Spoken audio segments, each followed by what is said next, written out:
আসসালামু আলাইকুম বন্ধুরা, কেমন আছো? আশা করি সবাই ভালো আছো। আমিও তোমাদের দোয়ায় খুব ভালো আছি। ঝটপট বানিয়ে নিতে পারবা এরকমই একটি হালুয়া নিয়ে আসছি। এটা হচ্ছে বিটরুট, এটা দিয়ে আমি বানিয়েছি। দেখতে কত কালারফুল দেখো। আর এটা খেতেও কিন্তু অনেক মজার। এখানে আমি একটি বিটরুট নিয়ে নিলাম। এখন এটা কিন্তু ধুয়ে নিতে হবে। ধুয়ে তারপরে পরিষ্কার করে নিব আমি। ছিলকাটা আলাদা করে দিব। তারপরে ছোট ছোট করে টুকরা করে তারপরে এটা ব্লেন্ড করে নেব। একটু ছোট করে নিলে একটা মিহি হতে কিন্তু সময় লাগবে না। এজন্য আমি একটু ছোট ছোট করে কেটে নিচ্ছি। তোমরাও এইভাবে করে কেটে নিও। আর এই হালুয়াটা কিন্তু অল্প সময়ে কিন্তু বানানো যায়। অল্প সময় বানানো যায়, এটা যদি তুমি আমার ভিডিওটা ফলো করো তাহলে কিন্তু বানাতে পারবা। শবে বরাতে আমরা বিভিন্ন ধরনের হালুয়া বানাই। এই যে দেখো আমি এটা মিহি করে নিয়ে নিছি। এখন নিয়ে নেব চালের গুঁড়া। আর এটা হচ্ছে পোলার চালের গুঁড়া। এটা ঘরেই ছিল।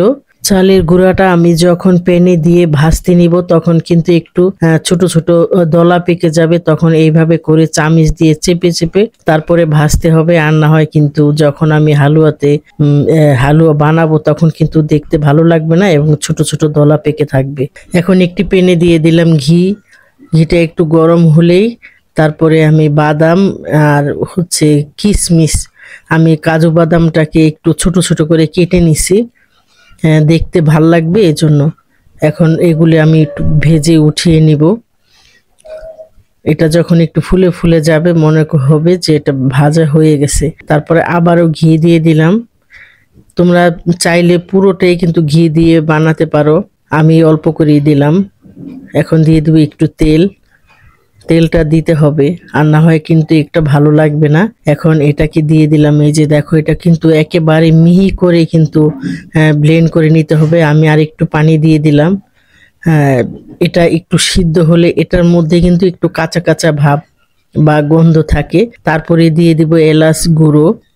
এলাচ গুঁড়োটা অবশ্যই দিতে হবে। আর হচ্ছে কেওড়া জল, আমি একটুখানি 1 চা চামচের মতো কেওড়া জল, তেজপাতা, তারপরে দারুচিনি এগুলা দিয়ে কিছুক্ষণ এটাকে রান্না করে নেব নাড়াচাড়া দিয়ে। তারপরে দিয়ে দিব চিনি। এখানে 1 কাপ চালের গুঁড়া ছিল। 1 কাপ চালের গুঁড়ার জন্য 1.5 কাপ হচ্ছে চিনি। এটা এইভাবে করে মেপে যদি দাও, মানে হালুয়াতে 1.5 গুণ চিনি দিলেই আর মিষ্টিটা দেখতে হয় না। তারপরে দিয়ে দিলাম একটু লবণ। যারা অনেকেই আছে লবণ পছন্দ করে না। যখন চিনি দেওয়ার পরে কিন্তু এরকম একটু পাতলা হয়ে যাবে, তখন চুলার আঁচটা একেবারে অফ করে দিয়ে একটু ঠান্ডা করে তারপরে এই যে চালের গুঁড়াটাকে একটু পানি দিয়ে গুলিয়ে নিব আমি।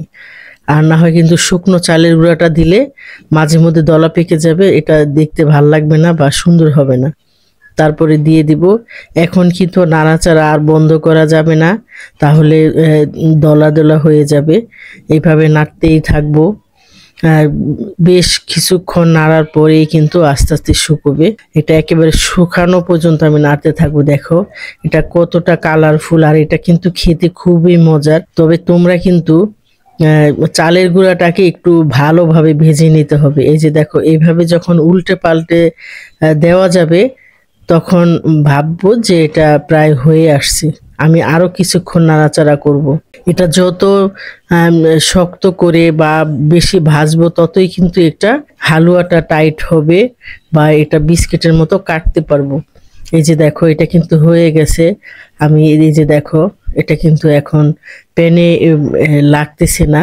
এভাবে নাড়াচাড়া দিয়েই সম্পূর্ণটা আমি রান্না করে নিলাম। এখন একটি পাত্রে আমি এইভাবে করে ঘি দিয়ে তারপরে একটু হাত দিয়ে আহ, মেখে নেব, যাতে করে এটা নিচে যখন উঠাবো তখন যেন তাড়াতাড়ি উঠে যায়। আমরা যেই কাজটাই করব একটু ভালোভাবে করতে চেষ্টা করব, তাহলে আজকের শবে বরাত তোমাদের জীবনে সুদিন বা ভালো কিছু বয়ে আনুক।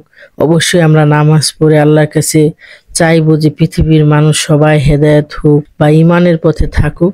সবাই চাইবো আত্মীয় স্বজন, ছেলে মেয়ে, স্বামী, সংসার সবাই যেন ভালো থাকে। এইভাবে করে আল্লাহর কাছে চাইবো। আল্লাহর কাছে চাইলে পাওয়া যায় না এমন কিছুই নাই। তবে সবার জন্য সবাই দোয়া করব। তোমরাও আমার জন্য দোয়া করো, আমিও সবার জন্য দোয়া করি। এই বলে আজ এখানে শেষ করব। দেখো কতটা সুন্দর হয়েছে। এইভাবে করে আজকে বিকেলেই কিন্তু আমরা এটা বানাতে পারবো। বেশি একটা সময় লাগে না, তোমরা বানিয়ে দেখতে পারো। খুব সহজে এবং খেতেও কিন্তু মজার হয় এটি। তাহলে পরিবারকে খাওয়াও, ভালো থাকো, সুস্থ থাকো, আর সবাই সবার জন্য দোয়া করব। এবং বাবা মার, বিশেষ করে বাবা মার জন্য তো দোয়া করবই, আর তাদের অবশ্যই তাদের খেদমত করব।